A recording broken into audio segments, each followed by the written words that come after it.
Malheureusement, dans nos sociétés, souvent des sujets qui font la manchette tous les jours sont plus mis en lumière. Je pense entre autres à toutes ces situations difficiles dans le secteur de la santé. Comme j'ai aussi la responsabilité du ministère de la Santé, je peux vous dire que je sais de quoi je parle.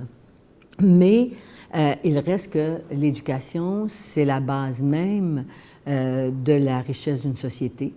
C'est la base même de la, je dirais de la possibilité qu'ont les individus de se réaliser, d'aller au bout de leur talent, d'être autonomes, même d'être en meilleure santé.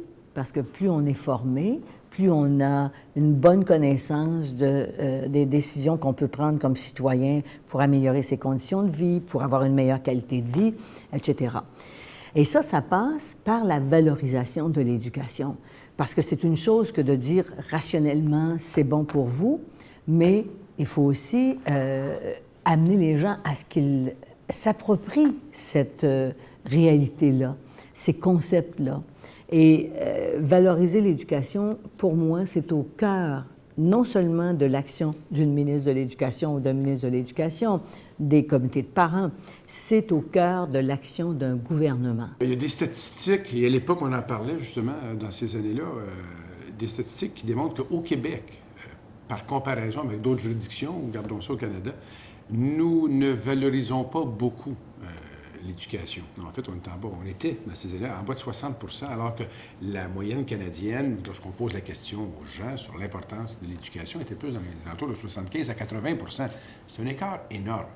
Bon, c'est des statistiques de l'époque, je ne sais pas si elles ont évolué, je le souhaite, parce que lorsqu'on oublie la statistique globale et qu'on parle aux gens qu'on connaît, tout le monde convient que l'éducation, dans le fond, c'est l'avenir, c'est plus important que nos ressources naturelles, c'est ce qu'il y a de mieux pour le Québec. Et puis ça, c'est quand on regarde au niveau collectif, parce que vous parlez à un décideur public, mais lorsqu'on parle à des citoyens, bien, ils vont vous dire la chose la plus importante à leurs yeux, c'est leur enfant. Alors forcément, ça passe par l'éducation, ça passe par l'école. C'est eux qui sont notre espoir de toute notre vie à nous et eux, par la suite, ce sont leurs enfants. Alors forcément, l'éducation est au cœur de ce que nous sommes dans notre quotidien, puis c'est le progrès de l'avenir qui passe par là. Tout passe par là.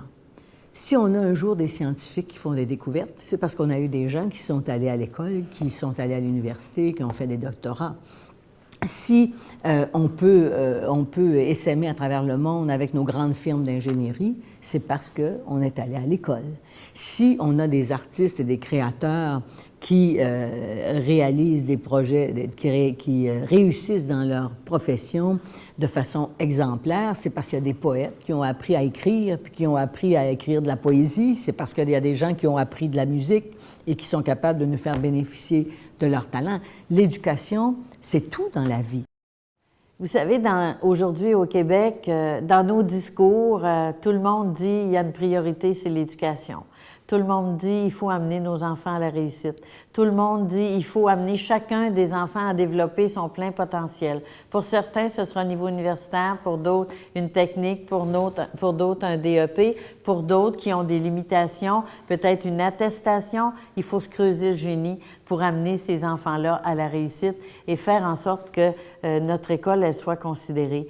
Et je pense que c'est un mandat que nous avons comme société de la reconnaître au-delà des discours, dans nos gestes, dans nos priorités, dans le fait que nos familles au Québec doivent valoriser, nos parents doivent valoriser l'éducation, la formation, sous toutes ses formes, en comprenant que pour certains enfants qui sont plus manuels qu'académiques, on doit leur donner l'opportunité. Vous savez, les États généraux de l'éducation avaient dit, on commencera en 5e année du primaire à faire en sorte que ces enfants aient des services d'orientation. Parce qu'on se rendait compte à ce moment-là que déjà en 5e année, 6e année du primaire, on était en mesure de voir qu'il y avait des enfants qui étaient susceptibles de décrocher. Et là, on les amène en visite. Écoutez, un enfant qui rêve de gros camions, qui rêve de conduire, on le fait visiter un chantier de construction.